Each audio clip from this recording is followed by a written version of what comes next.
Տիկին Գրիգորյան համեցեք։ Սիրելի հայրենակիցներ, չնայած այն հանգամանքին, որ այս պահին քննարկվում է կառավարության 2024 թվականի ծրագրի կատարողականը, բայց ըստ էության Նիկոլ Փաշինյանի ելույթը անցած 7 տարիների մասին էր։ Իրականում անցած 7 աղետաբեր տարիների մասին է։ Եվ ես վստահ եմ, որ այս տարիները պատմության մեջ հենց այդպես էլ արձանագրվելու են Փաշինյանական աղետաբեր 7 տարիները։ Եվ հաշվի առնելով այն հանգամանքը, որ Նիկոլ Փաշինյանը մեծ ձեռքբերումներ չուներ այստեղ ներկայացնելու, պետք է որպես վերջին հանգրվան օգտագործել 18 թվականի իր հայտնի հռետորաբանությունը։ Մեծ հաշվով այդպես էլ արեց, չկար իհարկե նախկին էնտուզիազմը, անկեղծ հավատը ինչ-որ փոփոխությունների, բայց դա էլ քողարկվեց ինչ-որ ակրոբատիկ հնարքներով, Չինգիզ խանի գլխով, այսպես պարերով եւ այլն, ինչը իհարկե բացարձակ համոզիչ չի եւ ժողովրդին նման հռետորաբանությամբ այլևս խաբել անհնար է։ Իհարկե այստեղ եղան ԿՊԱ-ականներ, ովքեր եկան ու փորձեցին այսպես արդարանալ, մեկնաբանել, թե ինչու օրինակ դատաիրավական համակարգում փոփոխություններ չեն լինում։ Բա թե գիտեք, դեմոկրատական երկրներում դա տասնամյակներով ա տևում։ Դուք գոհ ու շնորհակալ եղեք քաղաքացիներ, որ մենք 7 տարվա մեջ գոնե մի բան արել ենք։ Կամ տնտեսական աճի մասին երբ խոսում ենք, ասում ենք, գիտեք ինչեր ա եղել մեզ հետ, էս էլ որ ձեզ համար արել են, գոհ ու շնորհակալ պետք է լինեք, սիրելի քաղաքացիներ։ Եվ հետո Նիկոլ Փաշինյանի ելույթի մեջ նկատած կլինեիք թվեր, սկզբում տրիլիոններով, հետո դա վերածվում է միլիարդի, հետո միլիոն դոլարների հատուկ տպավորություն թողնելու համար, որ բա ժողովուրդ ջան, դուք մտածում եք վատ եք ապրում, բայց թվերն ինչի մասին է, դուք աննախադեպ լավ եք ապրում, ես էլ հո չեմ հորինել այս թվերը։ Այս թվերը բացարձակ մանիպուլատիվ են, որովհետև եթե օրինակ մեր բյուջեն այս 7 տարիների ընթացքում հավելյալ, ինչքան էիք ասում, 4.2 միլիարդ դոլարի հավելյալ գումար է մտել, այդ դեպքում պարզ հարց է առաջանում, բա 7 միլիարդ դոլար պետական պարտքը ինչու ենք վերցրել, այդ 7 միլիարդ դոլարը ինչ ենք արել, ինչ եք արել, եթե 4.3 ավելացել էր, դրան էլ 7 միլիարդ դոլար ավելացրել եք, ինչ ա ստեղծվել Հայաստանում կապիտալ առումով, որը մեր սերունդներին ինչ-որ մի բան տալու էր։ 7 միլիարդով կարելի էր 3 հատ ատոմակայան կառուցել, Հայաստան-Իրան երկաթգիծ կառուցել, գազամուղ կառուցել, հազար ու մի բան կարելի էր անել, ինչ եք արել այդ գումարով։ Եթե ասֆալտն եք հիմա առաջ բերելու, այդ ասֆալտը տեսել եք ոնց եք փռում։ Տարին նույն տեղը 5 անգամ փռում, հետ եք փռում։ Այնքան անորակ է այդ ամեն ինչը կատարվում։ Մեր հայրենակիցները պետք է իմանան, որ մինչև 2018 թվականին մեր պետական պարտքը եղել է 7 միլիարդ եւ 18-ից 25 թվականին գրեթե հասնում է արդեն 13 միլիարդի։ Եվ որպես արդյունք որևէ հստակ բան արձանագրված չի, այնպիսի ձեռքբերում, որը կարելի էր սերնդների համար թողնել։ Արտասահմանյան ներդրումների մասով ինչ ներդրում եք ապահովել մինչև հիմա Հայաստանի Հանրապետությունում։ Եթե օրինակ ամուսարը փորձեք հիշատակեք, ապա ես ձեզ կասեմ, որ եթե 18 թվականին նույնիսկ ներդրողը կարող էր ամբողջ գումարը դնել շահագործելու համար հանքը, ապա հիմա այդ ներդրման 150 միլիոն դոլարը Հայաստանի Հանրապետության բանկերն են տվել, այն էլ կառավարության երաշխիքով։ Դա ինչ է նշանակում, որ Աստված մի արածցե, ինչ որ մի բան տեղի ունենա եւ շահագործումը կասեցվի, 150 միլիոն դոլարը մնալու է ոչ թե ձեզ վրա, Հայաստանի Հանրապետության ժողովրդի եւ մեր ապագա սերունդի վրա։ Որևէ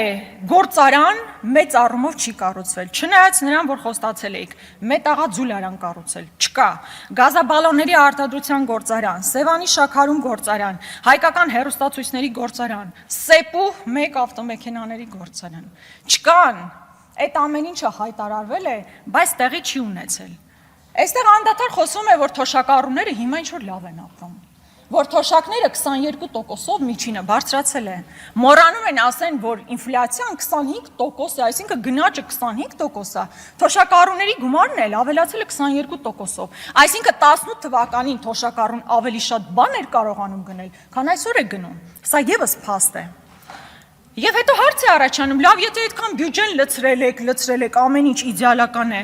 Բայց դեպքում գլխով ոտքով քաղաքացու գրպանը մտնելը եւ ամեն վերջին կոպեկը քերելը ինչ նպատակ է հետապնդում։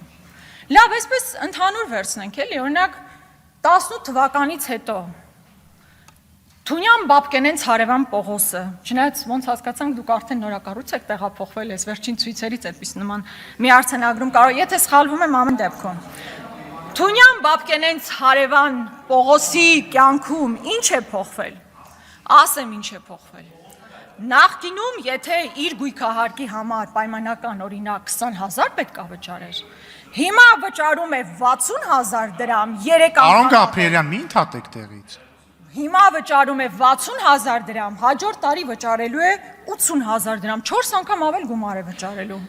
Աղբանության համար ավելի մեծ գումար է վճարում, նստում է տրանսպորտ ավելի շատ փող է տալիս։ Եթե մեքենա ունենա գնա Կարմիր գծի վրա, կանգնի շատ ավելի մեծ գումարներ է վճարելու։ Հանկարծ եթե նոտարի մոտ գնա, նոտարի մոտա շատ փող տալու, ասում Աստված մի արածը հանկարծ փաստաբանի կամ հաշվապահի կարիք ունենանք, դրանց գումարներն էլ ենք, իրենց գումարներն էլ ենք, այսինքն հարկերը բարձրացել եք, որն ուղիղ ազդելու է քաղաքացիների վրա։ Այս խեղճ մարդը մտնում է խանութ, ամեն ինչ թանկացել է, ինչին կպնում է թանկացել է։ Հազիվ գնում է նստում է տուն, գլուխը բռնում է Եվ փորձում է հեռուստացույցով գոնե մի դրական բան լսի, լավ վերջը մեր երկրում մեզ համար մի դրական բան կատարվում է, թե չէ։ Եվ բարձվում է օրինակ այն դեպքում, երբ որ ինքը այդքան հարկեր տալիս է եւ իր աշխատավարձը մեծ հաշվով չի փոխվել, բարձվում է, որ օրինակ 2024 թվականին կառավարական դաչաների գումարը 60 միլիոնով ավելացել է։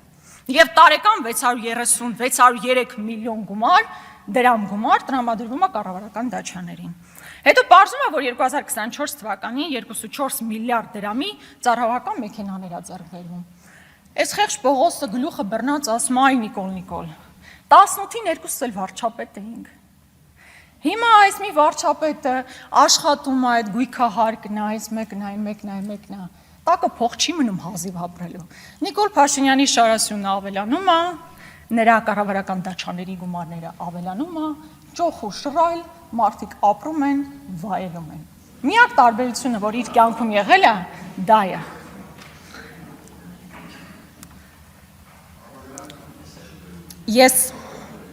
Ես էլ չասեմ են հանգամանքը, որ օրինակ, հետո էլ լսում է, որ 4.5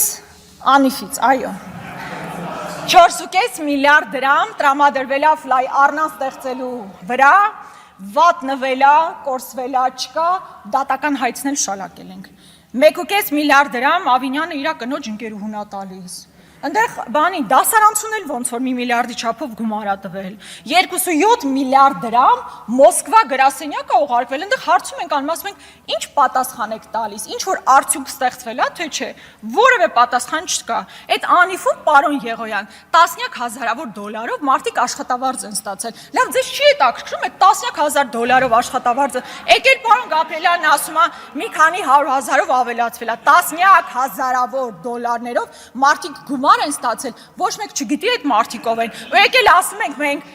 եկել ասում եք հերոս հարկատու գումարները տուր, որ ես քո կյանքը բարելավեմ։ Տեսնում ենք ինչքան եք բարելավել։ Էլ չեմ ասում Snoop Dogg-ը, հրթիռը, որ ընդհանրապես ապարդյուն է եղել։ Պարգևավճարների մասին եք դուք երբեմն բարկանում, որ մենք խոսում ենք պարգևավճարներից։ Բա ոնց չխոսանք։ Կառավարության նիստում ասում ենք բոլորս առաջին դասարանում ենք մնացել, տգետենք, բայց նաև պարգևավճար եք ստանում։ Այդ ո՞նց է տենցել, պարգևավճարը չեն տալիս ավելի լավ աշխատանքի համար։ Այդ որ աշխատանքի համար պետք է պարգևավճար ստանաք։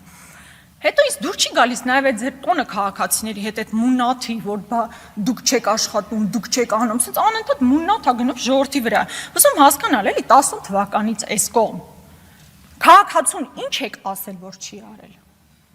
18-ին ասել եք, փողոց դուրս արի, դուրս ա եկել փողոց, ձեզ բերել է իշխանություն։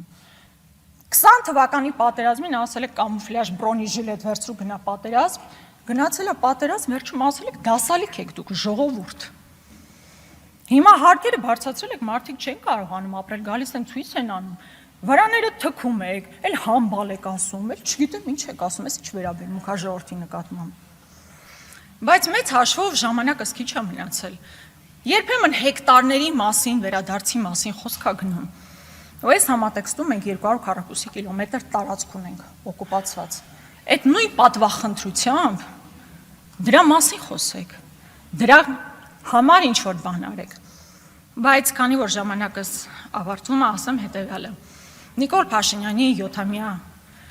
Կառավարումը այս ամեն ինչով չի հիշվելու իհարկե։ Ու ես կարծում եմ ավարտվելու է բարեբախտաբար հաջորդի համար այս դարաշրջանը, աղետաբեր։ Բայց հիշվելու է նրանով, որ մենք Արցախ ենք կորցրել։ Դադիվանք, Գանձասար, Ամարաս, սրանք են արժեքները եւ ոչ թե հատիկ Range Rover-ներն ու գարաժները։ Սրանք արժեքներ են, որ մենք կորցրել ենք։ Հիշվելու է նրանով, որ մարդիկ իրար ատում են այսօր Հայաստանի Հանրապետությունում։ Արցախցիների նկատմամբ համատարած ատելության քարոզ կա։ Այս ուրացումը, դավադիր ատելությունը, կորուստները, աղետը, սա է ձեր ամփոփումը եւ ոչ թե այն, ինչ թվերի տեսքով փորձում եք ներկայացնել։